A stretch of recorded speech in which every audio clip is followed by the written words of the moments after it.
أعوذ بالله السميع العليم من الشيطان الرجيم من همزه ونفخه ونفسه بسم الله الرحمن الرحيم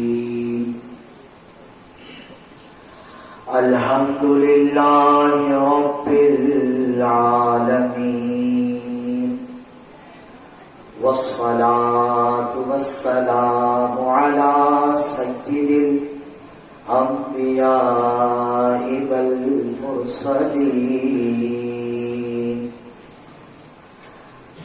قال الله تعالى في القرآن الكريم إنا شانئك هو الأبتر صدق الله العظيم اللهم صل على محمد وعلى آل محمد كما صليت على إبراهيم وعلى آل إبراهيم إنك حميد مجيد اللهم بارك على محمد وعلى آل محمد كما باركت على إبراهيم وعلى آل إبراهيم إنك حميد مجيد نادي علي مزمور الرجاء تجد مولا لك في النوائب كلها من دعاء من سيد وبولايتك يا عليم يا عليم يا عليم الصلاة والسلام عليك يا أبا عبد الله وعلى آلك وأصحابك يا أبا عبد الله باواز بلندر صلوات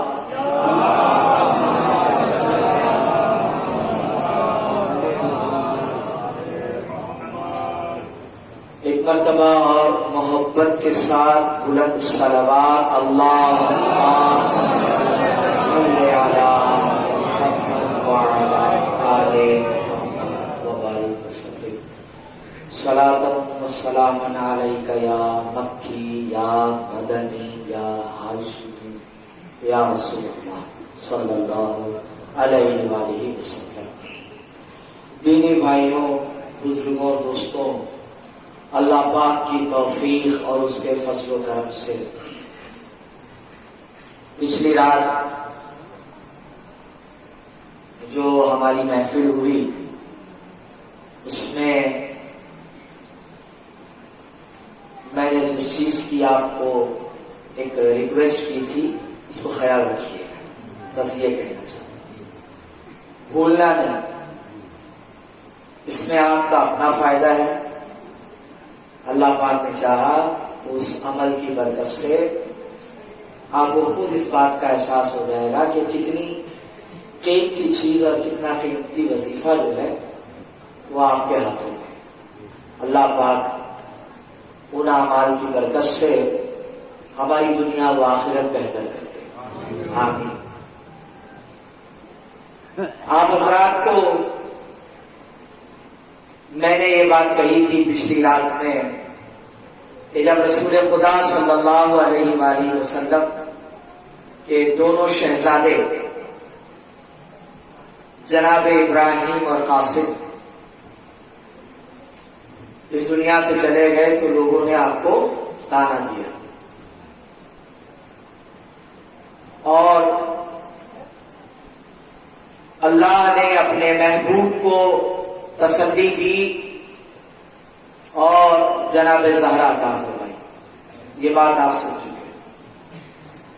میں نے کہا کہ سورہ کوثر جو ہے یہ منسوب ہے جناب زہرا سے۔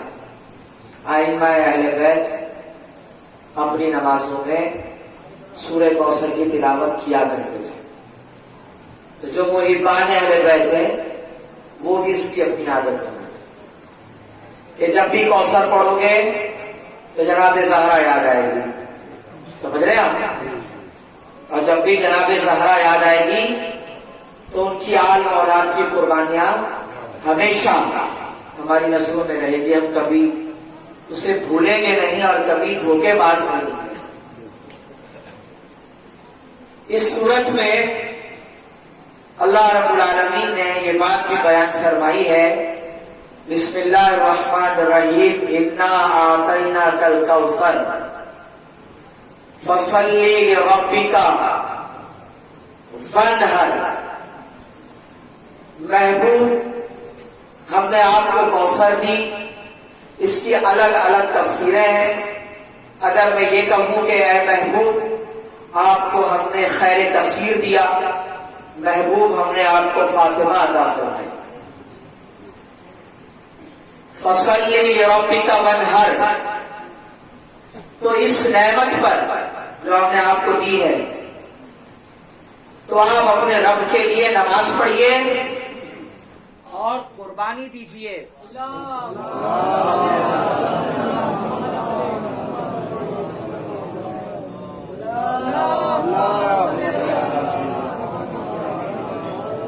چلیے انشاءاللہ بات میری پہنچتی رہے گی. آپ بالکل وہ جو ٹارچ لے کر بیٹھے کوئی ضرورت نہیں، آپ آرام سے بیٹھے. مجھے آپ کے ہاتھوں کے درد کو شاید میں فیل کرنے لگوں، اس نے رہنے دیں.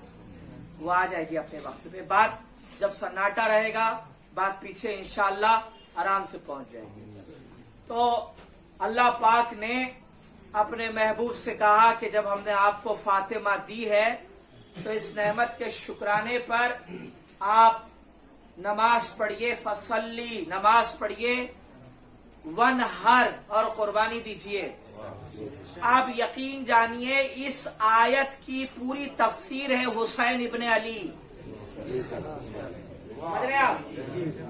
اس آیت کی پوری تفسیر میں آپ حسین ابن علی کو دیکھیں گے جو رب العالمین کی بارگاہ میں سجود کیے شہادت کے وقت اور سجدہ کر کے اور اپنی آل و اولاد کی قربانیاں دے کر اس آیت کی تفسیر امت تک پہنچا رہے. فصلی لربک وانحر. محبوب اس شکرانے میں آپ نماز پڑھیے، رب کو یاد کریں اور قربانی دیں. تو حسین نے جو نماز پڑھی ایسی نماز نبی کے پاس سورہ قیامت تک کوئی نہیں پڑھ سکتا. اور جو قربانی حسین نے دی، جو قربانی حسین نے دی، ایسی قربانی سورہ قیامت تک کوئی نہیں دے سکتا. اللہ نے ملت اسلامیہ اہل بیت زندہ ہیں قرآن آیات میں. آپ محبت سے پڑھیے اور تفسیروں کے صفحوں کو الٹیے تب آپ کو پتا چلے گا کہ ہر آیات میں ہر جگہ نبی کی آل اور ان کے فضائل موجود ہیں. ان شانیۃ هو الابتر، یہ آخری ارشاد ہو رہا ہے جس کی میں نے تلاوت کی. اب یہاں سے میں اپنی بات رکھتا ہوں. میرا عنوان ہے آج سیرت حسن ابن علی علیہ السلام. اللہ نے ملت اسلامیہ اور کل اللہ کی توفیق شامل حال رہی اور زندگی سلامت رہی تو کل میں عباس علمدار کی زندگی پر انشاءاللہ بات کروں گا. آج یہ محفل ہے حسن ابن علی کے نام سے. ان شانیۃ هو الابتر. محبوب یہ جو گلی کوچوں میں آوارہ لفنگے جن کی ماؤں کا پتہ ہے مگر باپ نہیں، سمجھ رہے ہیں؟ عرب میں کئی ایسی عورتیں تھیں جو قبیلے کے باہر جھنڈا لگا دیا کرتی تھی. جھنڈا بندن ہوتا تھا ان کے گھر کے سامنے، جو اس بات کا اشارہ تھا کہ جس کو بھوک لگی ہے چلے آؤ. پڑھا لکھا مہذب طبقہ بیٹھا ہے اور میں ممبر پر ہوں اس لیے بہت ادب سے بات کر رہا ہوں. اللہ نے ملت اسلامیہ ایسی عیاش عورتیں بھی تھی اس زمانے میں. تو باپ کے پتے نہیں ہوتے تھے تو اللہ نے اپنے محبوب کو تسلی دی کہ آپ مت گھبرائیے. یہ جتنے لوگ آپ کو تانا مارتے ہیں کہ آپ کی نسل اب بدتر ہو گئی. ابتر کہتے ہیں عربی زبان میں ختم، کٹ گئی. سمجھ رہے ہیں؟ تو آپ کو آپ گھبرانا نہیں. اتنا شان عطا ہوا ابتر، محبوب ہم ان کی نسلیں برباد کر دیں گے. ہم ان کی نسل برباد کر دیں گے. اور اللہ رب العالمین نے جو انتظام کیا ان کی نسلوں کو برباد کرنے کا، وہ دو ہیں حسن اور حسین. جناب دیکھو اولاد جو ہے نسل باپ سے چلے گی، برابر. تو یہ خاصیت ہے رسول کائنات کی کہ اللہ رب العالمین نے ان کی نسل کو یعنی رسول کی اولاد کو جناب زہرا سے چلانا ہے. تو اللہ نے ان تمام ظالموں کے منہ کے اوپر تماچا مارا اور انا شان عطا ہوا الابتر آیت نازل فرمائی اور تسلی دی اپنے محبوب کو کہ آپ مت گھبرائیے، ہم نسل آپ کی چلائیں گے اور ان کی ساری نسلیں جو ہے وہ ختم ہو جائے گی. پھر یقین جانیے عزیزان ملت اسلامیہ، اللہ نے جو انتظام کیا، جو سسٹم بنایا جناب حسنین کریمین کے ذریعے، آج آپ پوری دنیا میں آپ جائیے، اللہ کے فضل سے رسول کی اولاد ہے. جتنے لوگ تانے دیا کرتے تھے آج ان کا نام لینے والا کوئی نہیں ہے. رسول کی اولاد ہے. آل امیہ، آل ابو سفیان ختم. سمجھ رہے ہیں آپ؟ آل ابو سفیان نہیں ہے آج. اور جتنے بدتمیز اور دشمن رسول کو تانا مارتے تھے، اگرچہ ان کے 8-8 9 10 لڑکے تھے، یہ جو حاکم شام بن کر جو منبر پر بیٹھ گیا، جس نے بیعت کا مطالبہ کیا، وہ بھی صاحب اولاد تھا، اس کو بھی لڑکے تھے یزید. مگر اللہ نے نسل ختم کر دی، نہیں چلنے کی نسل. تو عزیزان ملت اسلامیہ، تو جو دشمن آل رسول تھے اس زمانے میں، تو ان کو اولادیں تھی، لڑکے تھے، وہ شادی کرتے تھے پھر ان کو اولادیں ہوتی تھی. تو ایک نے آ کر امام جعفر صادق علیہ السلام سے پوچھا کہ قرآن میں تو اللہ نے فرمایا ہے انا شان عطا ہوا الابتر کہ محبوب آپ مت گھبرائیے، ہم ان کی نسلیں ختم کر دیں گے، آپ کی نسل چلائیں گے. تو یہ جو اتنے ساری اولادیں ان کی ہے، تو اس کا مطلب کیا ہے؟ اس کا مطلب کیا ہے؟ بھیا نسل ختم تو پھر یہ کہاں سے آ گئی؟ یہ کہاں سے آئی؟ تو امام نے مسکرا کر جواب دیا، کیا تم نے پیغمبر کی وہ حدیث نہیں سنی جس میں رسول نے کہا کہ میری اہل بیت کا دشمن کبھی حلال زیادہ نہیں ہو سکتا؟ میری اہل بیت کا دشمن، میری آل کا دشمن کبھی حلال زیادہ نہیں ہوگا. تو یہ جتنے لوگ شادی کر کے اولادیں پیدا کر رہے تھے دشمنان اہل بیت، اگرچہ ان کی تعداد بڑھتی چلے گئی مگر اس میں کوئی بھی حلال کا نہیں تھا. اور یہ فتویٰ میرا نہیں ہے، یہ تو حدیث میں آپ صلی اللہ علیہ وسلم نے ہی بہت صاف لفظوں میں بات بیان کر دی کہ جو دشمن اہل بیت ہوتا ہے وہ کبھی حلالی نہیں ہوتا. تو ظاہری سی بات ہے کہ جب حلالی نہیں ہے تو وہ جو جھنڈے لگا لگا کر گھر کے باہر بیٹھ جایا کرتے تھے، انہی میں سے کسی کی اولادیں ہوگی. اور جو حلالی ہے وہ الحمدللہ آپ دیکھتے رہیے گا، کہیں بھی چلے جائیے، جب بھی ان کے سامنے آل رسول کا ذکر ہوگا وہ خوشی سے اچھل کے آپ کو داد دیں گے، وہ سبحان اللہ کہیں گے واہ بھائی کیا بات کہی آپ نے، بالکل حسین ایسے تھے، بالکل حسن ایسے تھے، بالکل جعفر صادق ایسے تھے. تو جو اہل بیت کے فضائل سن کے خوش ہو وہ حلال زادہ، اور جو فضائل سن کے گھبرا جائے سمجھ جائیے گا کہ وہ حرام زادہ.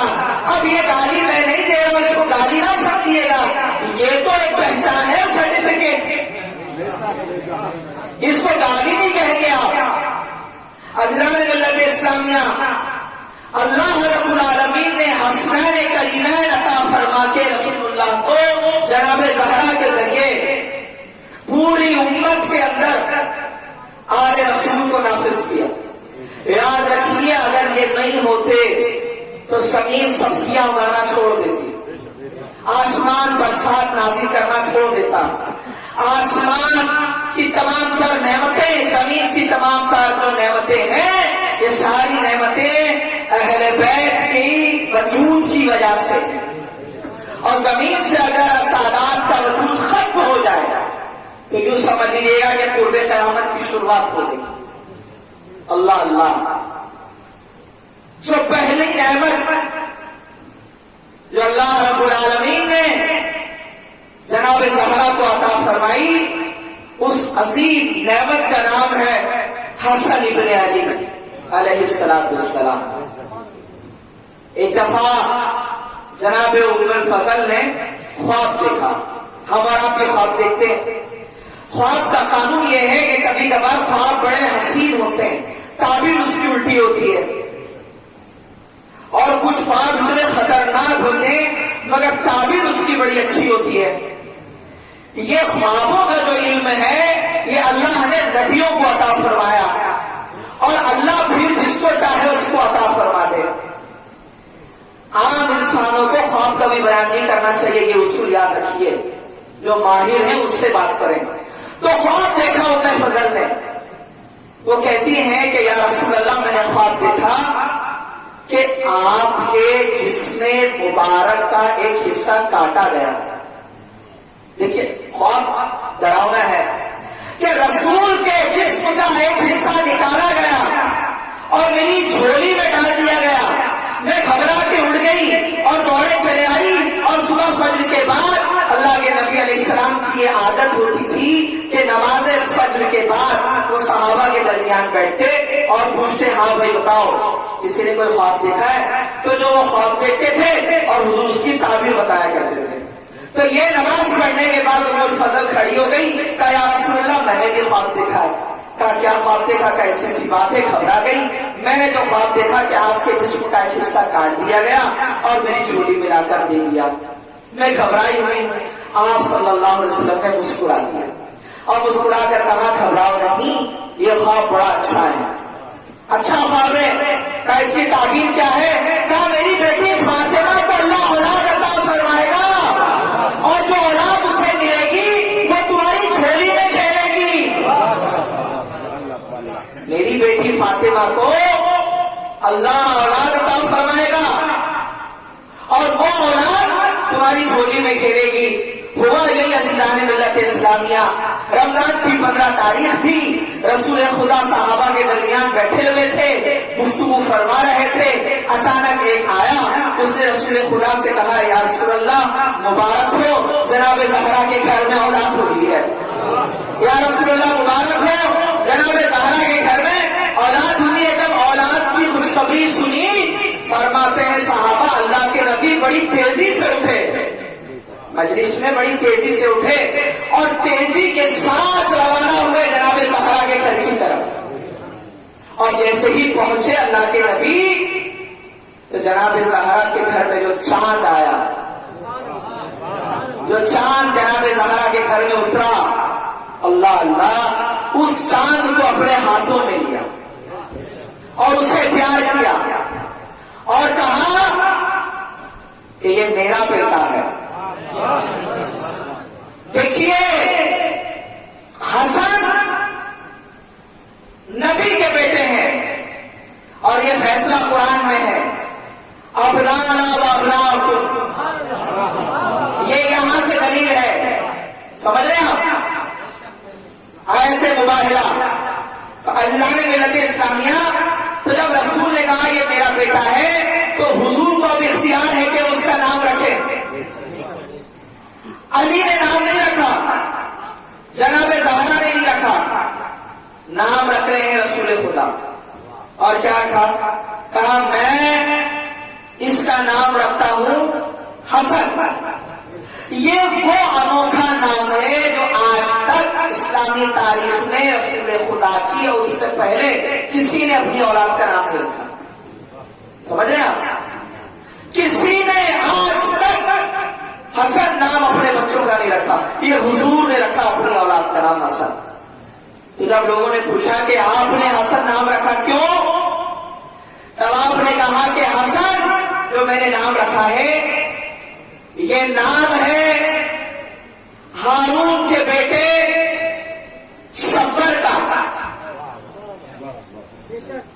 ہارون علیہ السلام ان کی اولاد تھی، ان کی اولاد کا نام تھا شبر اور شبیر، تو شبر نام رکھا حسن کا۔ اجداد ملت اسلامیہ بات سمجھ میں نہیں آئی، اتنے نبی گزرے، ہر نبی کی اولاد، ہر نبی کا الگ الگ نام، ہر نبی کی اولاد کا الگ الگ نام، لیکن ہارون میں ایسی کیا خاصیت تھی کہ ہارون کی اولاد کا نام رکھا؟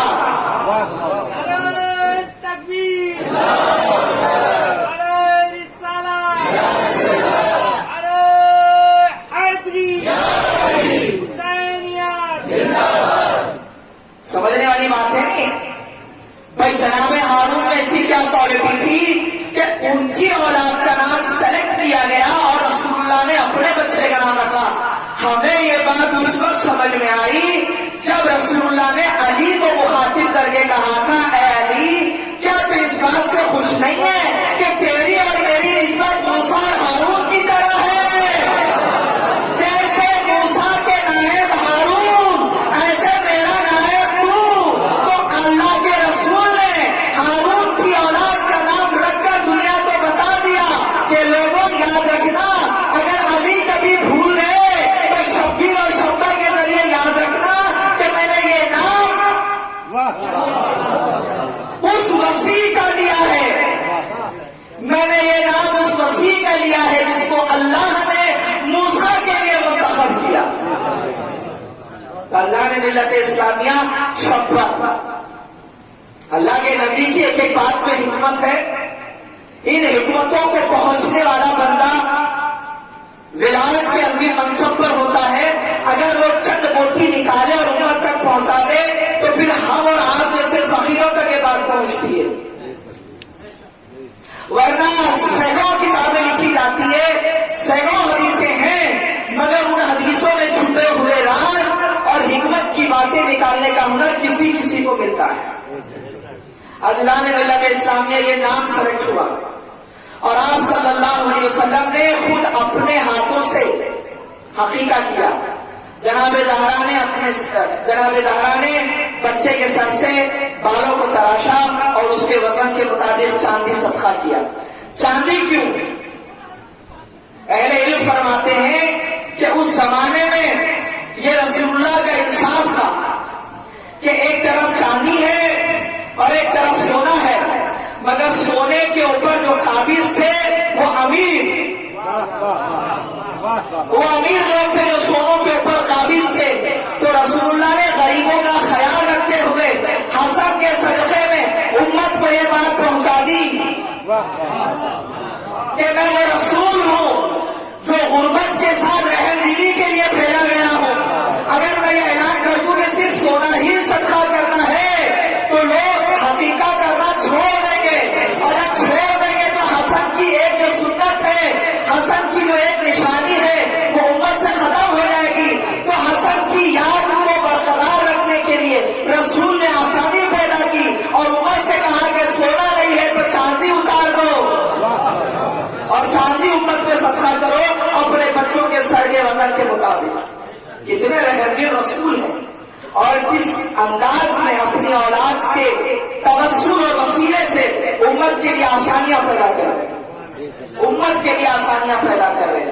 اگر رسول اللہ فرما دیتے کہ صاحب نہیں سونا ہی کرنا ہوگا تو آج آپ بتائیے اچھے لوگوں کے حقیقے نہیں ہوتے، وہ یہ سوچتے کہ چلو یار جانور تو ذبح ہو جائے گا، لیکن یہ سر کے بال اڑوانے کے بعد اب جو صدقہ کرنے کی باری آ رہی ہے تو سونا کہاں سے لائے انسان؟ اللہ اکبر، یہ احسان عظیم ہے رسول کا، اور حضور حضرت حسن علیہ السلام کے توسل اور وسیلے سے امت کو آسانیاں بھی جائیں۔ ذبح کیا جانور اور اس کے بعد اپنے بچے حسن کے سر کے اوپر خوشبودار زعفران جو زمانے میں ملتا تھا اسے اپنے بچے کے سر کے اوپر ملا اور کہا کہ لوگوں سنو، زمانے جاہلیت میں جب تم اپنے بچوں کے پیدا ہونے کی خوشی میں جانور ذبح کرتے تھے تو اس کا خون نکال کر بچوں کے سروں کے اوپر مل دیا کرتے تھے. آج سے یہ رسم ختم، آج سے یہ رسم ختم.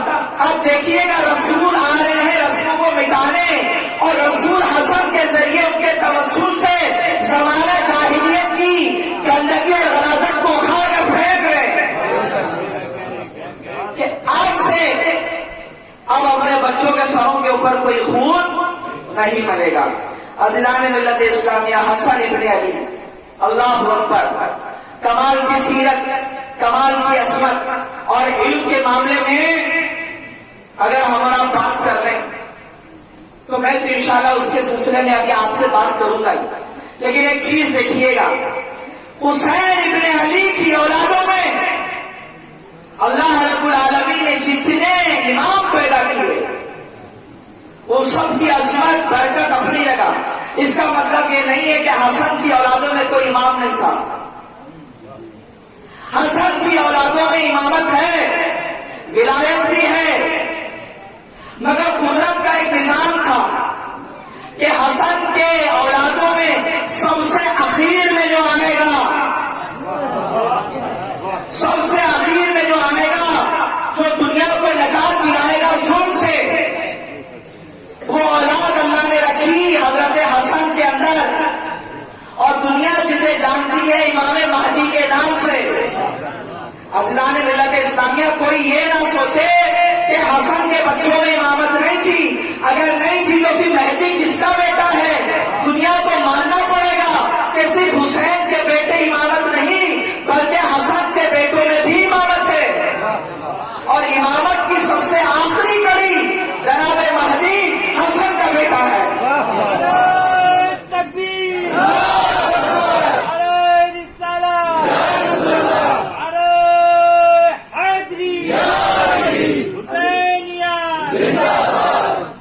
ملت اسلامیہ، اللہ پاک نے جناب حسن کی اولادوں کو بھی دنیا میں پھیلایا. حسن ابن علی کے آل و اولاد میں ایسے ایسے ہیرے جواہرات میں کہوں نیک اور پرہیزگار، بلکہ یوں کہہ لیجیے گا کہ ولایت کے چمکتے ہوئے سورج اور ستارے. صرف مرد نہیں، عورتیں بھی. حسن علیہ السلام کی آل میں صرف مرد نہیں، ان کی خاندان میں، ان کے گھر کی عورتوں میں بھی ایسے ایسے لوگ ہیں کہ تاریخ میں جب آپ ان کا ذکر پڑھیں تو آپ کی عقل حیران ہو جائے گی. اسلامی تاریخ میں ایک نام ہے جن کا نام ہے حضرت نفیسہ. نوٹ کر لیں آپ، نام ہے نفیسہ. رشتہ ہے حضرت حسن کی پوتی. حسن کی بات ہو رہی ہے نا، رشتہ ہے حسن کی پوتی. حسن کے بیٹے حسن مصنع، اب رشتہ بتا رہا ہوں.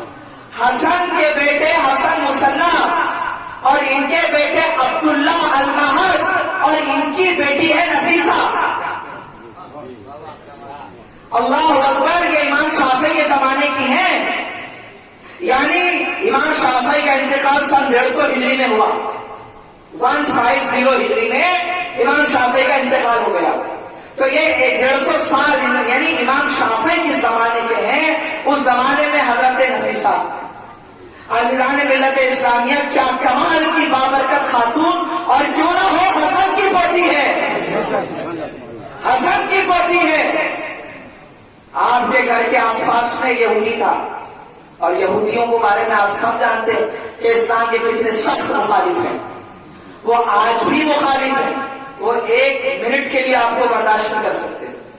اس زمانے میں بھی جس دن علی نے خیبر فتح کیا اور رسول اللہ نے ہمیشہ کے لیے مکے اور مدینے سے یہودیوں کو خارج کر دیا، اس وقت سے ان کے دلوں میں دشمنی ہے اور وہ آج تک ہے.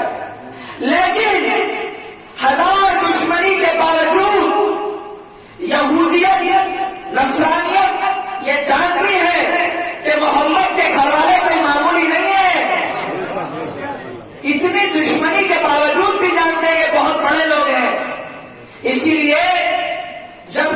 مسئلے میں پھنس جاتے تھے تو چھپکے چھپکے سے کہیں لوگ نہ دیکھ لیں اور ہمیں تانا نہ ماریں کہ یار زندگی بھر محمد کے خلاف ہے، اب جب ضرورت پڑی تو ان کے گھر چلے جا رہے ہیں، تو یہ کوئی تانا نہ مارے۔ اس کے لیے عدلان ملت اسلامیہ جب اس کی بیٹی کو ہوا پیرالائز، لقوا، تو یہ سوچتا رہا کہ کیا کروں، دنیا بھر کے علاج کرتا رہا مگر ٹھیک نہیں ہوئی، اور ہوگی بھی کیوں؟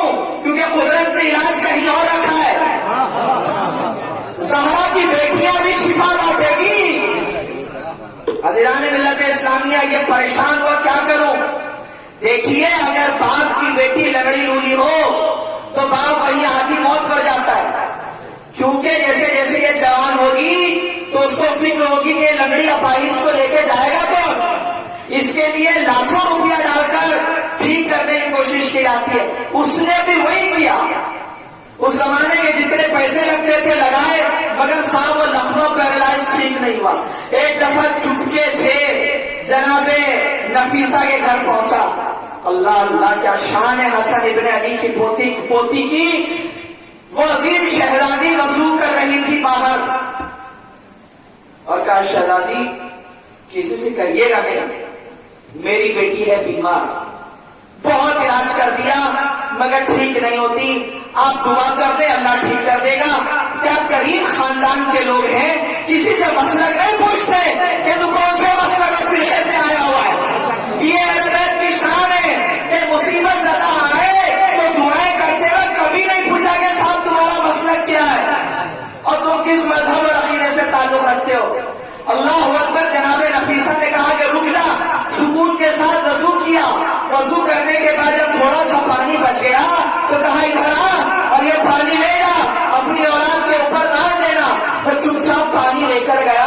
اللہ کی قسم اس کا ایمان اتنا مضبوط تھا، وہ جانتا تھا کہ اب یہ پانی نہیں آب زمزم کی طرح شفا یابی ہے، جو پانی اسماعیل کے قلبوں سے نکلے وہ زمزم، جو زندگی عطا کر دے، اور جو در رسول کے گھر سے نکلے پانی پہلے تھا پانی، مگر جب زہرا کی بیٹی چھو دے تو اب پانی نہ رہا، شفا یابی والا ذریعہ بن گیا۔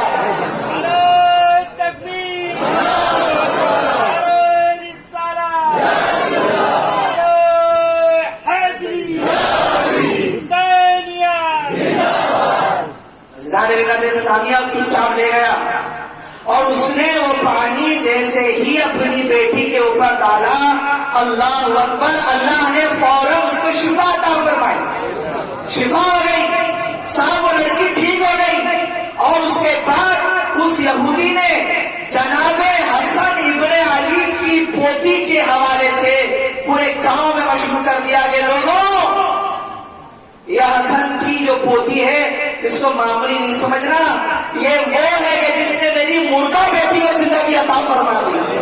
اب اتنی کرامت مشہور ہوگی صاحب، اتنی کرامت مشہور ہو گئی کہ اب بیمار جو ہے وہ گھروں کے باہر لائن لگانے لگ گئے، سمجھ رہے ہیں؟ جتنے بیمار تھے وہ جناب حسن کی پوتی یہ گھر کے باہر لائن لگا رہے ہیں، اور کریم اہل بیت جو ہے وہ سب کو دعاؤں سے نواز رہی اور سب کو شفا یابی ہو رہی۔ تو یہ خبر امام شافعی کو لگ گئی، اور امام شافعی اہل بیت کا دیوانہ، اہل بیت سے محبت کرنے والا، جس کے اندر اتنا گٹس ہو کہ بنو امیہ کے ظالم حکمرانوں کی آنکھوں میں آنکھیں ڈالے اور ان کی حکومت کے آوارہ نفقوں کی آنکھوں میں آنکھیں ڈال کر یہ کہے کہ اگر محبت علی شیعت کی دلیل ہے تو سن لو کہ میں راضی ہوں۔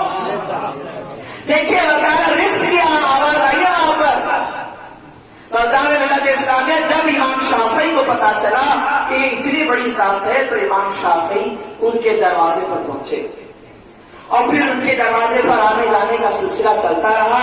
کبھی کبھار جب امام شافعی بیمار ہو جایا کرتے تھے تو اپنے شاگرد سے کہتے کہ جاؤ حسن ابن علی کی پوتی سے کہو کہ میرے لیے دعا کر دے۔ وہ گھر سے نکل کے ادھر جاتا اور دعا کر کے آنے سے پہلے پہلے امام کہتے کہ ٹھیک ہو جایا کرتا تھا۔ ابھی آیا نہیں ہے، آن دا وے، راستے میں، لیکن حضرت نفیسہ کے گھر سے نکلا اور شافعی کے گھر تک پہنچنے سے پہلے پہلے شافعی کو شفا نصیب ہو گئی۔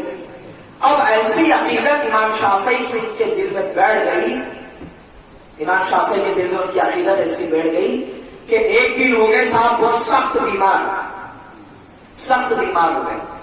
تو اس بیماری میں امام شافعی نے حسن ابن علی کی پوتی کے بارگاہ میں اپنے غلام کو بھیجا، کہا جاؤ جا کے دعا کروا لو. تو یہ جب گئے تو جناب نفیسہ نے کہا کہ شافعی سے کہنا کہ اب دعا نہیں ہوگی، اب تیاری کر لو، اب دعا نہیں ہوگی، اب تیاری کر لو. سیم یہ بات جب آ کر امام شافعی کو بولا تو امام شافعی نے کہا کہ مجھے اشارہ مل گیا، زندگی کے آخری وقت قریب آ چکے ہیں، اب اسی کے اندر جو ہے دنیا چھوڑ کر جانا ہے. لیکن لوگوں میری وصیت ہے، یہ سمجھا رہا ہوں آپ کو میں، میری وصیت ہے کہ جب میں مر جاؤں مجھے غسل دینے کے بعد جب میرا کفن پہنا دینا، خبردار کتنا بھی بڑا محدث ہو میری نماز جنازہ نہیں پڑھنا اس وقت جب تک کہ حسن کی بیٹی نفیسہ نہ پڑھے. انتقال کے بعد نماز جنازہ کی تیاری ہوئی. عزیزان ملت اسلامیہ تاریخ پڑھیے، اتنے بڑے امام کا جنازہ جا کر دروازے پہ روک دیا گیا حضرت نفیسہ کی بارگاہ میں. اب حسن کی بیٹی آ رہی ہے باہر، پوتی، اور انہوں نے نماز پڑھی. پھر اس کے بعد لوگوں نے نماز پڑھی، پھر جا کر تدفین ہوئی. گویا امام شافعی نے یہ عقیدہ دے دیا، میں لاکھ بڑا محدث صحیح، ہزاروں حدیثیں بھلے مجھے یاد ہوں، میں نے رسول کی حدیثوں سے ہزاروں بھلے سنتیں نکالی ہو، مگر نجات تو در زہرا پر ہے، نجات در زہرا پر ہے. اگر زہرا کی اولادیں اگر ہمارے لیے مغفرت کی دعائیں کر دے تو ایک طرف علمی خدمت اور تنہا نجات کے لیے ان کی دعائیں کافی ہے اوپر کے لیے. اللہ اکبر. یہ حسن ابن علی، اللہ اکبر. علم دیکھیے امام کا، یہ تو پوتھی ہے جو میں نے آپ کو بتایا. جب پوتھیوں کے اتنے بڑے بڑے کمالات اسلامی دنیا جان رہی ہے تو جس کے ذریعے سے وہ ہیں تو آپ اندازہ لگا سکتے ہیں کہ ان کا مقام کتنا بلند ہوگا. حسن ابن علی 15 رمضان کو پیدا ہوئے اور اللہ نے جو علم عطا فرمایا میں اس علم پر زیادہ بات نہیں کروں گا، وہ اس لیے کہ جب بچہ پیدا ہوتا ہے تو اس کو مٹھی دی جاتی ہے، کوئی بھی میٹھی چیز اس کے زبان پر حلق پر لگائی جاتی ہے تاکہ جو غذا اترے وہ کسی بزرگ کے زبان سے چبایا ہوا کوئی میٹھا لقمہ یا چھوٹی سی چیز اس کے حلق کے اندر سے اترنا چاہیے. یہ ہمارے یہاں رواج ہے اور یہ درست ہے. جب رسول اعظم صلی اللہ علیہ وسلم نے حسن کو اپنے گود میں اٹھایا تو جو سب سے پہلی چیز غذا کی شکل میں حسن کے پیٹ میں جا رہی ہے وہ رسول کا لعاب ہے. تو جو رسول کا لعاب پہلے اپنے جسم میں داخل کر لے اس کا علم نہیں ماپا جاتا، اس کا علم ماپا نہیں جائے گا. اور کمال کی بات یہ ہے کہ غذا پہلے رسول کا لعاب اور اولاد ہے باب العلم کی. جب باب العلم کی اولاد ہو تو علم کے کیسے دریا بہائے ہوں گے صاحب، یہ ہم اور آپ نہیں سوچ سکتے. آج تو کوئی بڑے پیر صاحب کا بیٹا 10-12 حدیث کی کتابیں لکھ دے، ترجمہ کر دے تو جناب پوری دنیا میں مشہور ہو جائے. تو آپ سوچئے کہ جو انا مدینۃ العلم کہہ رہے ہیں ان کا لعاب مبارک حسن کی غذا بن جائے، اور جو باب العلم ہے اور وہ حسن کے ابو کہلائیں تو حسن کا علم کے اندر کتنا بڑا مقام اور مرتبہ ہوگا. ہم نے بڑے بڑے صحابہ اور تابعین کو دیکھا کہ حسن بیٹھے ہیں اور لوگ اسے علم حدیث حاصل کر رہے ہیں، علم پہنچا رہے ہیں. حسن جو علم آیا ہے اس کو بانٹو، اور یہی ہے اہل بیت کا طریقہ کہ اہل بیت کے ائمہ نے کہا کہ علم حاصل کرو اور اس علم کو لوگوں میں تقسیم کرو تاکہ لوگ ائمہ اہل بیت کی معرفت کو پہچانیں. آج لوگ جو ائمہ اہل بیت کی معرفت سے ناآشنا ہے اس کی وجہ یہی ہے کہ سسٹم بلاک کر دیا گیا. تھوڑا بہت پڑھے چلے گئے، تھوڑا بہت پڑھے چلے گئے. نہیں صاحب، یہ علم بہت وسیع ہے. اللہ اکبر. ہر خوبی آپ امام حسن میں پائیں گے. سخاوت، اللہ اکبر، اس کی تو مثال ہی نہیں ملتی کہ کیا سخاوت ہے. سخی گھرانے کے لوگ ہیں، آنے والوں کو کبھی مایوس نہیں لوٹایا. جب ان کی والدہ نے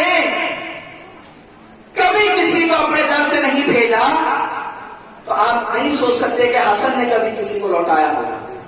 ایک دفعہ ایک باغ سے گزر رہے تھے تو دیکھا کہ ایک غلام ہے بیٹھا ہے, روٹی کے اس نے 2 ٹکڑے کیے, ایک ٹکڑا وہ کھا رہا ہے, ایک ٹکڑا اس باغ کے کتے کو کھلاتا ہے.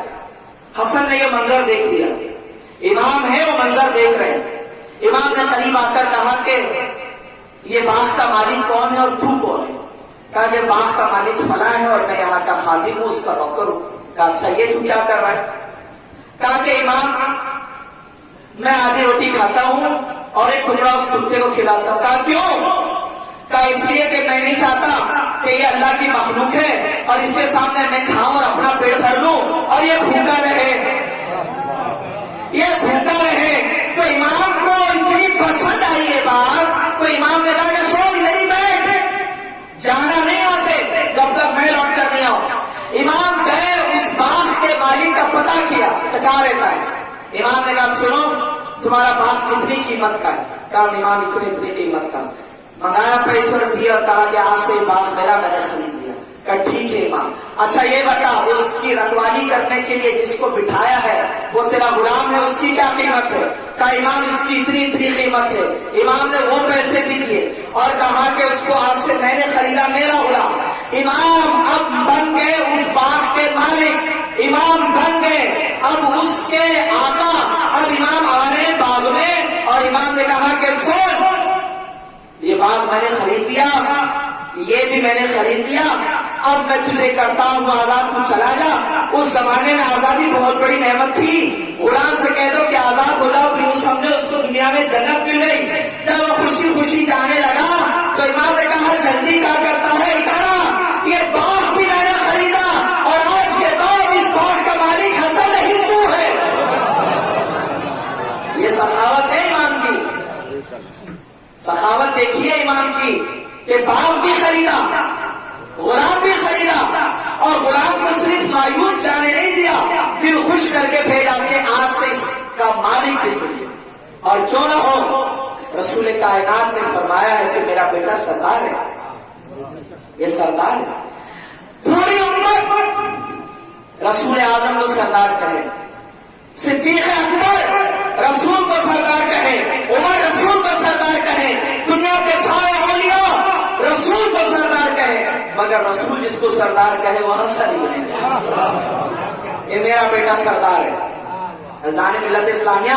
تو جب یہ سردار ہے تو سرداروں کے اندر یہ اخلاق پائے جانے چاہیے. یہ نہیں کہ سرداری حاصل کرنے کے چکر میں غریبوں کا خون بہا دیا, حکومت پانے کے چکر میں لوگوں کے مال اور پراپرٹی پہ آپ بیٹھ جائیں. عزیزان ملت اسلامیہ, حسن ابن علی کی سخاوت, اللہ اکبر. یہ روایت اہل سنت کے چند مورخین کی کتابوں میں, بس اس کے حوالے سے پڑھ رہا ہوں. حاکم شام امیر شام کی دربار میں گیا اور اللہ تھوڑا سا جتنا زندگی گزر سکے وہ رکھا اور باقی سب اللہ کی راہ میں سکتا. یہ کسی کے اندر آپ کو چیز نہیں پائی جائے گی. آج تو لوگ اللہ کی راہ میں دینے کے لیے بھی وہی چیز دیتے ہیں جو اب ان کی ضرورت نہیں ہے. میلے کپڑوں کا ایک پورا بس بنائیے, رمضان کی چاند رات میں غریبوں کے گھر دے دیجیے, اور فری میں رکھا ہوا کھانا ہے اور کئی دنوں سے کوئی کھا نہیں رہا تو کوئی غریب صدا دے تو اس کو دے دیجیے. لیکن حسن نے اپنا سارا مال زندگی میں 2 بار اللہ کی راہ میں خیرات کر دیا اور امت کو بتا دیا کہ سخی گھرانے کے لوگ ایسے ہوا کرتے ہیں. اسی لیے صحابہ اکرام جو تھے وہ حسن ابن علی کی عزت کرتے تھے. یہاں ایک جملہ دے رہا ہوں, اصحاب رسول کوئی بھی ہو, اگر وہ درے اہل بیت پہ نہ ہوتے تو ہم ان کی عزت نہیں کرتے. یہ توجہ سے جملہ سمجھیے گا. صحابی رسول اگر درے اہل بیت پر نہ ہوتے اور پکڑ جاتے تو ہم کبھی ان کی عزت نہیں کرتے. تو آج جن اصحاب کی عزت ہے وہ درے اہل بیت پہ نظر آ رہے, اور جو نظر نہیں آ رہے ان کی عزت ہم سے نہ کروائیے گا. سمجھ رہے آپ, جو نظر آ رہے ہیں ان کی عزتیں ہیں اور ہوگی, اور جو نظر نہیں آتے زبردستی یہ سب پہ ہمارے نہ تھوپیے.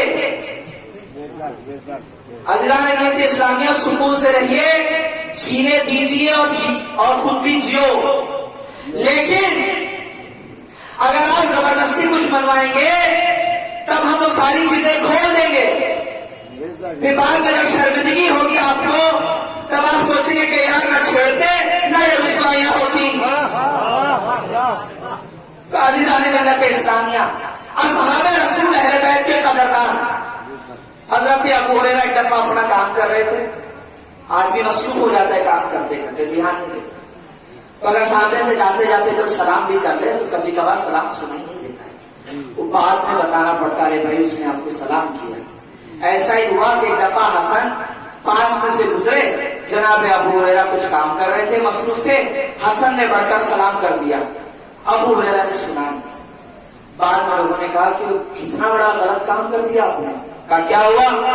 ارے یہ رسول اللہ کا شہزادہ حسن ابن علی جا رہے تھے، انہوں نے آپ کو سلامتی کی دعا دی، حسن نے سلام کیا، آپ نے جواب نہیں دیا، بس اتنا سننا تھا کہ یہ حسن تھے جو سامنے سے گئے، سلام کیا مگر میں سن نہیں سکا، سارا کام چھوڑ کر دوڑے چلے آئے، جناب حسن کے پاس آ کر کہے سردار واللہ مجھے نہیں خبر تھی کہ آپ جا رہے ہیں، اگر آپ تھے اور مجھے پتا ہوتا میں ضرور آپ کے سلام کا جواب دیتا، آپ اس غلطی کی مجھے معافی دے دیں، اس لیے کہ آپ دنیا میں اور آخرت میں ہمارے سردار ہیں۔ یہ عزت ہے اصحاب رسول کی، اور مسلمانوں کے اتفاق سے جملے اگر سمجھ گئے تو سمجھیے، اصحاب رسول کے اندر مسلمانوں کے اتفاق سے جس کو خلافت کے منصب پر بٹھایا حضرت ابوبکر رضی اللہ تعالیٰ عنہ کو، عزیزان ملت اسلامیہ، وہ ذات بھی در اہل بیت پر ہے، اس لیے ادب ہے ہمارے دلوں میں۔ اس لیے ایک دفعہ جب حسن چھوٹے تھے اور رسول کے منبر پر حضرت ابوبکر رضی اللہ تعالیٰ عنہ بیٹھے ہیں تو وہ مسجد میں آ کر کہتے کہ اترو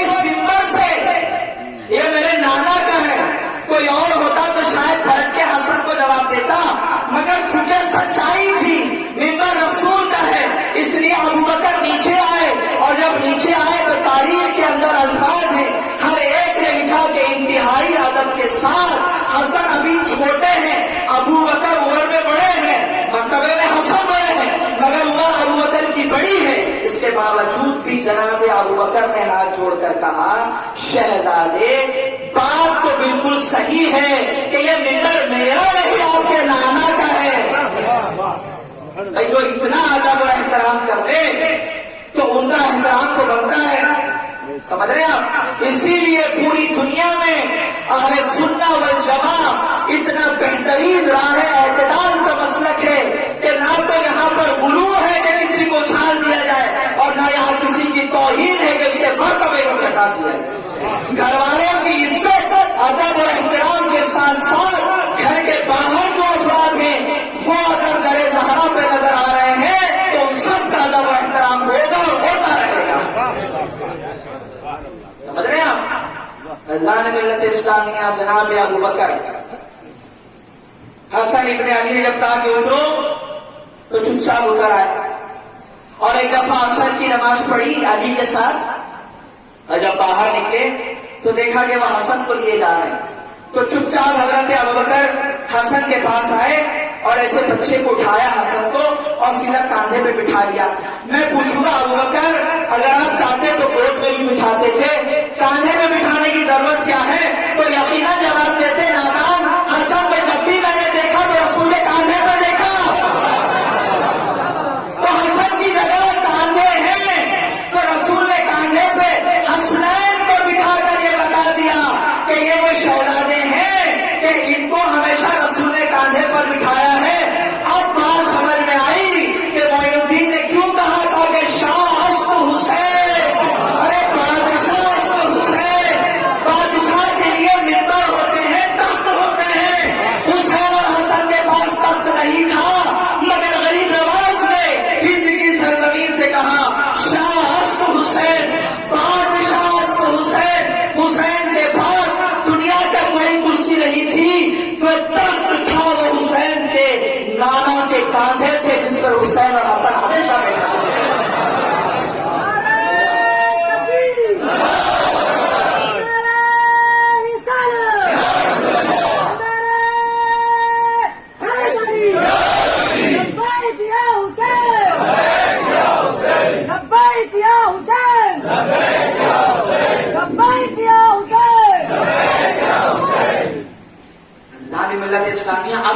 بات آئی ہمارے بادشاہوں کو کرسیوں کی ضرورت ہوتی ہے جس پر وہ بیٹھتے ہیں.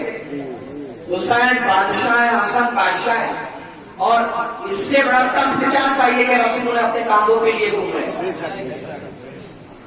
اللہ نے ملت اسلامیہ تو جناب ابوبکر نے ان کو گود پہ نہیں کاندھے پہ بٹھا لیا اور کہنے لگے علی سچ بات تو یہ ہے کہ حسن تمہاری طرح نہیں دکھتے، حسن تمہاری طرح نہیں دکھتے، یہ ہو بہو رسول کی طرح دکھتے.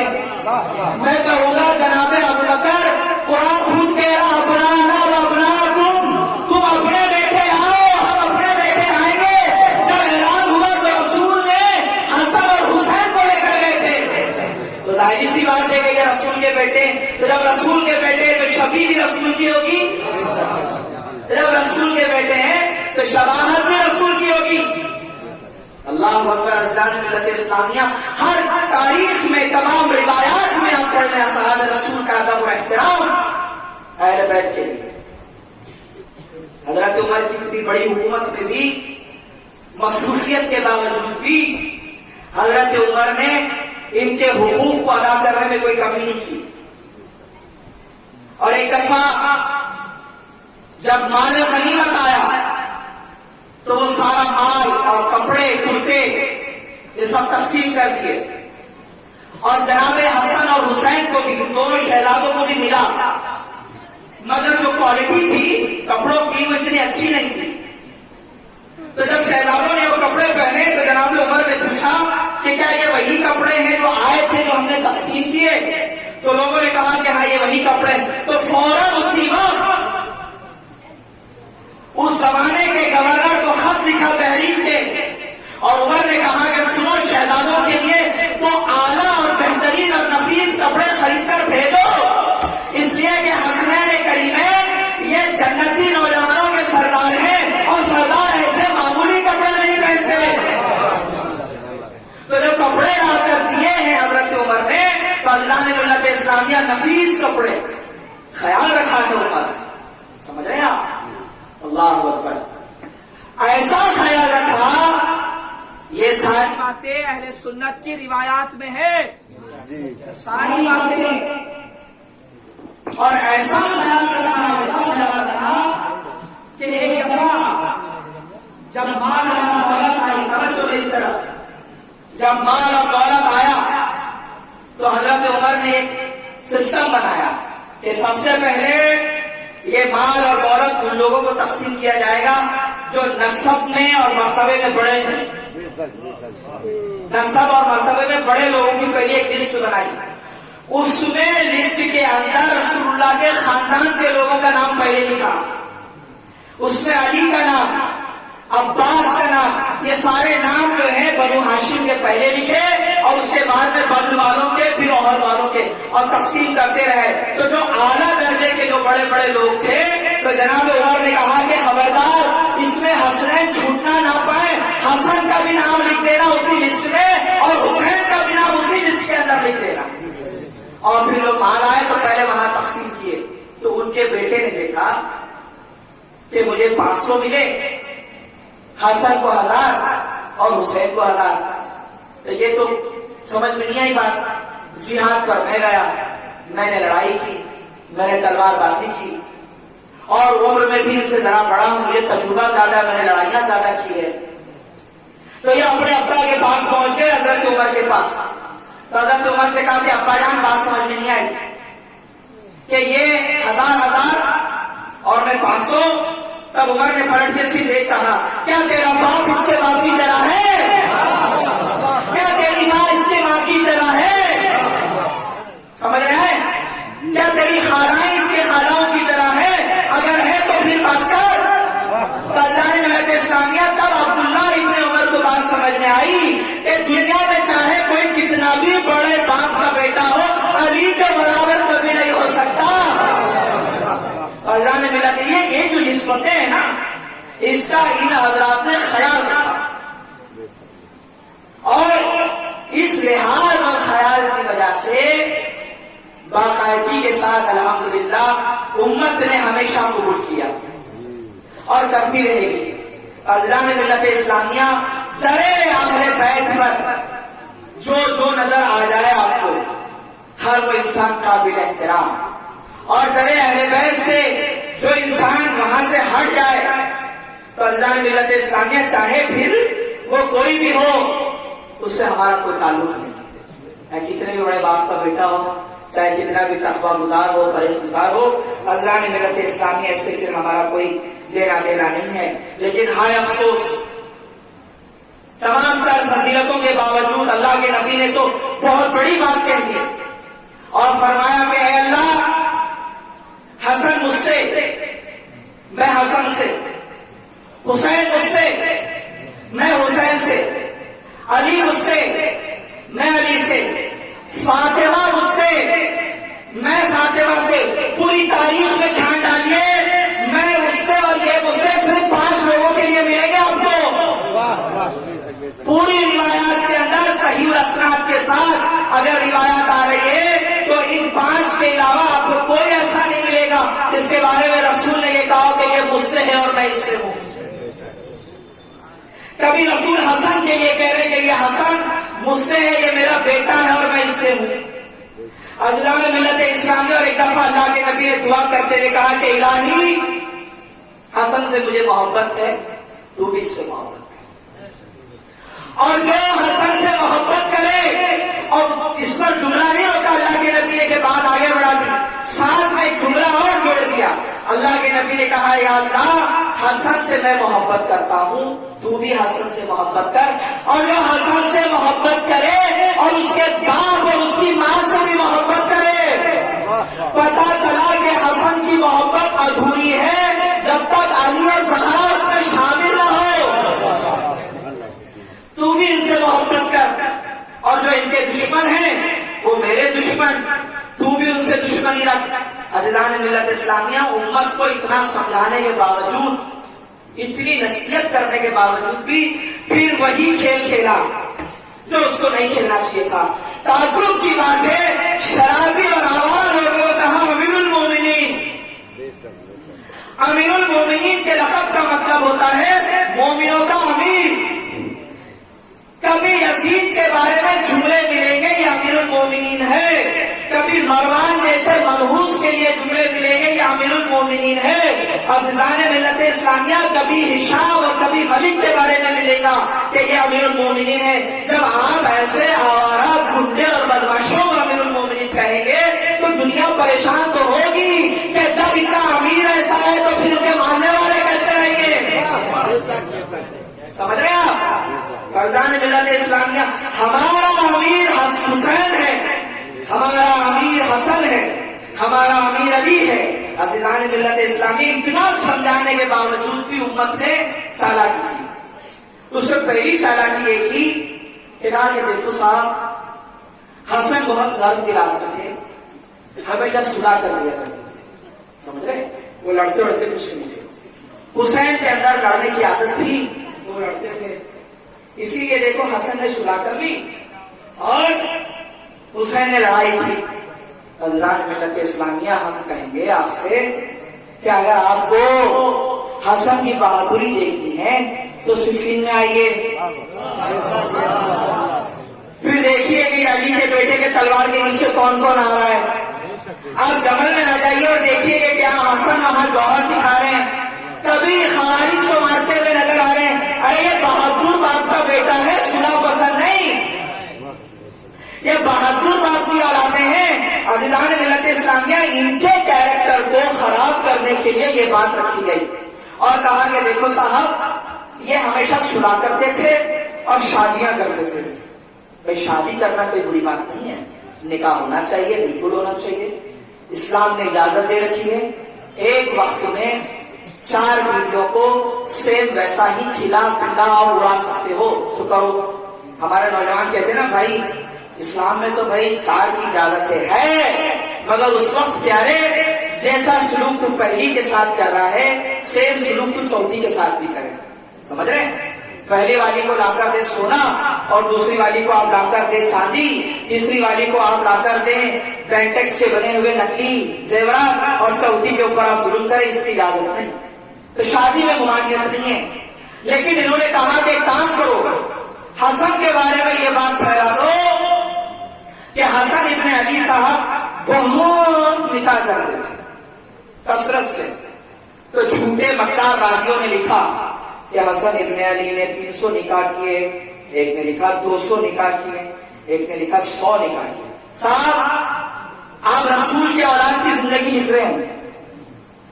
نکاح کر کے طلاق دینا، آج نکاح کل طلاق، آج نکاح کل طلاق، یہ مذاق ہے. اللہ کے نبی کی شریعت کا حکم یہ ہے کہ حلال چیزوں میں سب سے بہترین چیز جو اللہ کو ناپسند ہے وہ ہے طلاق.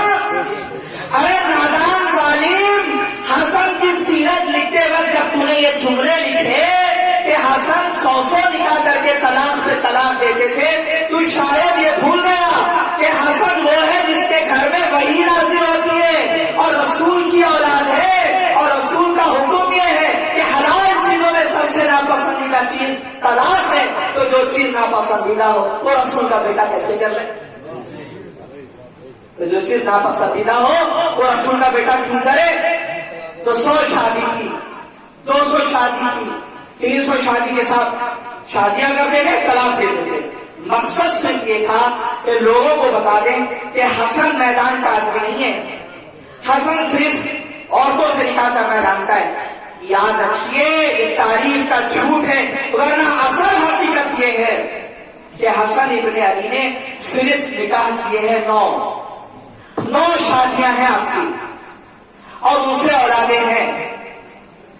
اگر حسن ابن علی کی 100 200 300 شادیاں ہوتی جیسے مولوی بیان کرتے، اچھا خاص یاد رکھنا شادیوں کے اوپر حسن ابن علی کے وہی مولوی زیادہ بات کرتا ہے جس کو 2 2 3 عورت رکھنے کا شوق ہو. سمجھ رہے ہیں آپ؟ جو جس کو بار بار نکاح کرنے کا شوق ہوتا ہے مولویوں میں، وہی یہ ساری چیزیں بیان کریں گے. فضائل ملت اسلامیہ اگر حسن ابن علی نے 300 200 نکاح کیے ہوتے تو آج پوری دنیا کے اندر حسنی سادات کی کثرت ہوتی. مگر حسینیوں کی کثرت یہ بتا رہی ہے کہ حسنی اگرچہ کم ہے مگر حسینیوں کی تعداد زیادہ ہے، کیونکہ آئمہ زیادہ تھے اور ان کی اولاد کثیر تھی. فضائل ملت اسلامیہ یہ تاریخ کا جھوٹ. اور پھر دوسرا جھوٹ یہ بولا گیا حسن ابن علی کے اوپر کہ جب ان کی زندگی کا آخری وقت آیا تو ایک دفعہ حضرت حسن نے خواب دیکھا. خواب میں وہ دیکھتے ہیں کہ وہ خواب میں پڑھ رہے ہیں قل هو اللہ احد اللہ الصمد لم یلد ولم یولد ولم یکن لہ کفوا احد. سورہ آپ نے پڑھتے ہوئے خواب میں دیکھا. صبح ہوئی تو آپ نے اس کی تعبیر معلوم کرنے کے لیے اس زمانے کے جو تابعی تھے امام ابن سیرین ان کے پاس بھیجا. امام ابن سیرین نے اس کی تعبیر بتائی کہ جس نے بھی یہ خواب دیکھا ہے اس کی موت کا وقت قریب آ چکا ہے. یہ تعبیر بیان کی انہوں نے. اور ہوا بھی یہی کہ بنو امیہ کی سازشوں میں سے ایک سازش ہوئی کامیاب. وہ یہ سازش تھی کہ رسول کے بیٹے کو راستے سے ہٹا دو، رسول کے بیٹے کو راستے سے ہٹا دو، کیونکہ صلح نامے میں یہ بات طے تھی کہ تمہارے بعد خلافت دوبارہ اہل بیت کی طرف آئے گی اور مسلمان اپنا امام منتخب کریں گے. آپ کو یہ اختیار نہیں ہے کہ آپ کسی کو بٹھا دیں. تو دوبارہ واپس ہاشمیوں میں نہ یہ چیز چلے جائے، اس کے لیے سازش ہوئی جناب زہر کا انتظام کرو. اور کس کو چنا گیا؟ ان کے گھر میں ان کی ہی بیوی کو 14.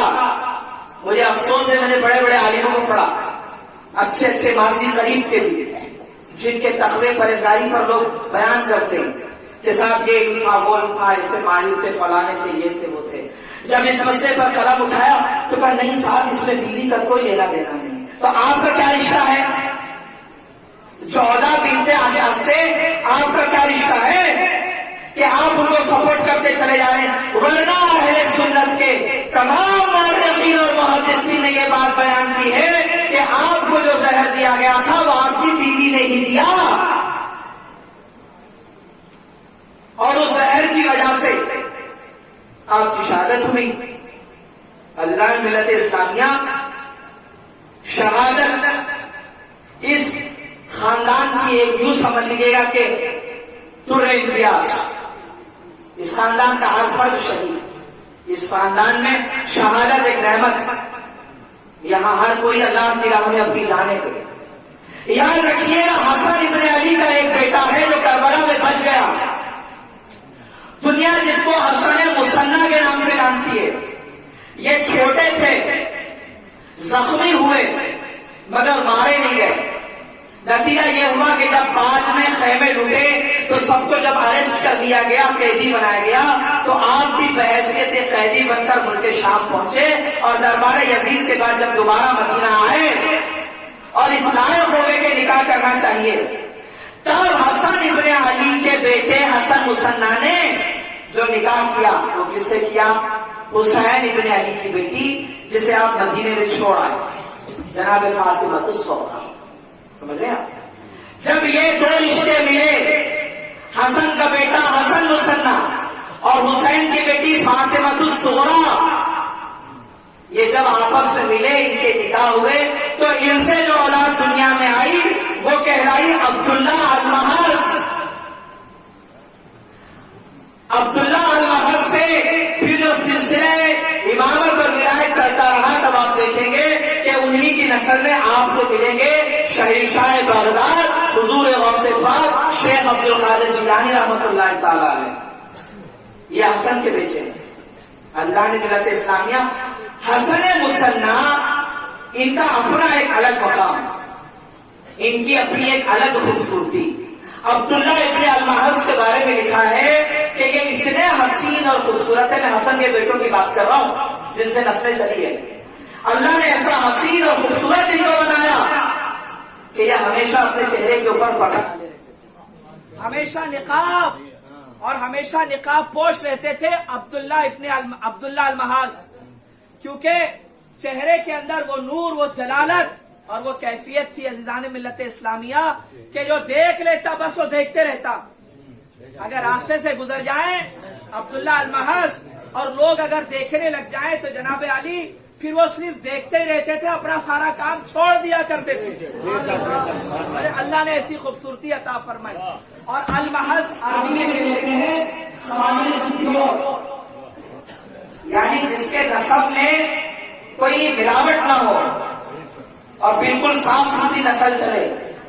تو آپ دیکھ سکتے ہیں کہ یہاں سے حسن کا بیٹا، وہاں سے حسین کی بیٹی، بیچ میں کوئی نہیں۔ جب اللہ کے فضل سے دونوں ملے تو صاف ستھری نسل عبداللہ المحض کے ذریعے دنیا میں آئی۔ اللہ رب العالمین نے حسن ابن علی کو اور بھی اولادوں سے نوازا تھا، کیونکہ 9 شادیاں کی تھی آپ نے، 9 نکاح کیے تھے، تو اللہ نے اور بھی اولادیں دی۔ لیکن ان اولادوں میں 4 اولادیں ایسی ہیں جو اپنے چچا حسین کے ساتھ کربلا کے میدان میں شہید ہوئی۔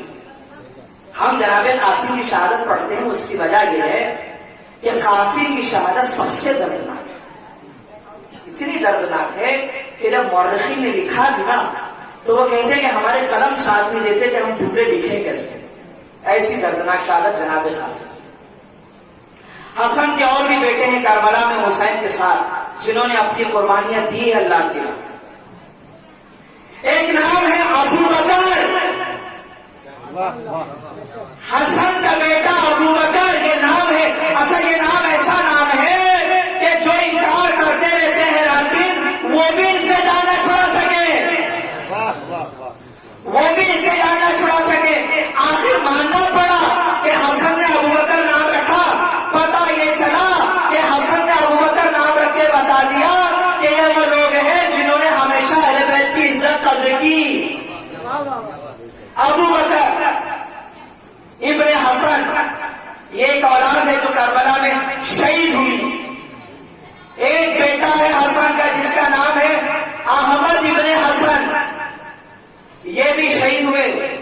اور ایک بیٹا ہے عبداللہ اکبر، یہ بھی شہید، اور ایک ہے عبداللہ اصغر، یہ بھی شہید۔ یہ 4 بیٹے، اور 5واں بیٹا قاسم، جن کی شہادت عام طور پر محرم میں پڑھی جاتی ہے۔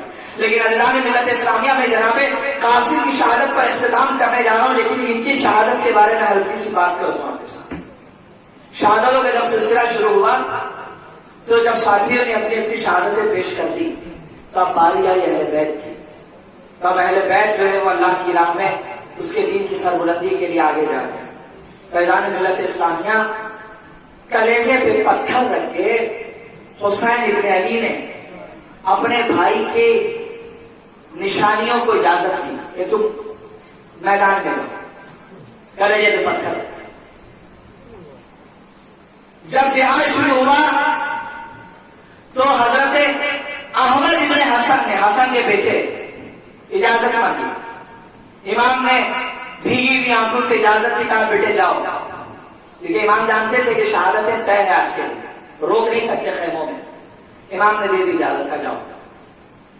جناب احمد ابن حسن احمد جان نے خیمے سے نکلے اور جب گھوڑے پہ سوار ہو کے میدان میں پہنچے تو انہوں نے جو نظم پڑھی تھی اس کے الفاظ کا ترجمہ یہ ہے کہ انہوں نے کہا کہ لوگوں سنو، میں حسن کا بیٹا اور علی کا پوتا ہوں، نام ہے میرا احمد، میں اپنی تلوار سے وہ حملے کروں گا آج کے دن کہ تمہاری نسلیں یاد رکھیں گی۔ مورخین لکھتے ہیں کہ احمد نے بڑی بہادری کے ساتھ مقابلہ کیا اور ایک نہیں دو نہیں 80 لوگوں کو مار گرایا، 80 لوگ، اور حسن کا بیٹا۔ اور جب وقت شہادت قریب آیا تو تاریخ بتاتی ہے کہ جب یہ بھی گھوڑے سے گرے تو جو الفاظ تھے وہ زبان پر تھے، الاتش، چچا پانی۔ اللہ نے ملت اسلامیہ یہ بھائی کی دردناک شہادت کے بعد جب دوسرے بھائیوں نے دیکھا تو ان کے اندر بھی ایک جوش پیدا ہوا کہ جب ایک بھائی نہ رہا اور چچا پر اس نے اپنی جان قربان کر دی۔ حسین لاشا لے آئے خیمے میں، اب دوسرے تیار ہو رہے ہیں، ابو بکر ابن حسن۔ ابو بکر میدان کربلا میں حسن کا بیٹا ہے اور علی کا پوتا۔ روایت کے الفاظ ہیں کہ یہ قاسم سے تھوڑے بڑے تھے عمر میں اور انہوں نے بھی جہاد کیا اور لڑتے رہے یہاں تک کہ شہید ہوئے، اور ان کے بھی لاشیں کو امام اپنے خیمے میں لے آئے۔ پھر باری آئی عبداللہ اکبر کی، انہوں نے بھی قربانی پیش کی، اللہ نے ملت اسلامیہ۔ لیکن جب باری آئی عبداللہ اصغر یعنی چھوٹے عبداللہ کی جو حسن کے بیٹے ہیں، امام تبری تاریخ کے اندر لکھتے ہیں، ایک بڑا عجیب سا جملہ لکھا۔ امام تبری فرماتے ہیں کہ جب حسین گھوڑے سے گرے، اس شہادت کو سمجھیے گا، جب حسین گھوڑے سے گرے اور عنقریب شمر جب ان کے اوپر بیٹھنے والا تھا تو اچانک حسین نے دیکھا کہ خیمے سے ایک بچہ تلوار لے کے دوڑتا دوڑتا میدان میں آیا، اور جیسے ہی حسین نے دیکھا کہ بچہ آ رہا ہے تو غور سے دیکھا تو پتا چلا کہ یہ میرے بھائی حسن کی نشانی عبداللہ اصغر ہے۔ روایت کے الفاظ ہیں کہ جناب عبداللہ اصغر دوڑتے ہوئے آئے اور حسین کے سینے کے اوپر قریب پہنچے اور کہا بدبخت اپنی تلوار پیچھے لے، ارے میرے چاچا پہ حملہ کرنے والے۔ اللہ نے ملت اسلامیہ روایت کے الفاظ ہیں کہ حسین ابن علی نے آواز دی، کہا زینب بچے کو لے لاؤ، بس اتنا کہنا تھا کہ ظالم نے تلوار ماری اور جناب عبداللہ اصغر کے دونوں ہاتھ اسی جگہ پر شہید ہوئے۔ اللہ نے ملت اسلامیہ یہ حسن کا بیٹا یہ بھی شہید۔ اللہ اللہ، ایک ایسا لال ہے حسن کا جس کی شہادت تاریخ میں لکھ دی گئی دردناک انداز میں۔ پڑھنے والے جب بھی پڑھیں آنکھیں نرم ہو، سننے والے جب بھی سنے تو چہرے افسردہ ہو جائیں۔ یہ قاسم ہیں، یہ شعبان میں پیدا ہوئے 7 شعبان کو۔ حسن کے گھر میں نعمت آئی قاسم۔ دیکھیے یہ بات آپ نہیں سمجھیں گے، عورتیں سمجھیں گی۔ جوانی میں جب کوئی عورت بیوہ ہو اور اس کی آنکھوں کا نور صرف ایک بیٹا ہو تو پہاڑ جیسی زندگی گزارنا اس بیوہ کے لیے مشکل ہو جاتا ہے۔ دیکھیے جب علی اکبر شہید ہوئے تو ماں ام لیلا، اور جب علی اصغر شہید ہوئے تو ماں رباب۔ اتنی زیادہ افسردہ نہیں ہوئی کیونکہ شوہر ابھی زندہ ہے حسین، سمجھ رہے ہیں؟ لیکن 12 سال جس نے بیوہ ہو کر زندگی گزاری اس عورت کا نام ہے ام فروا۔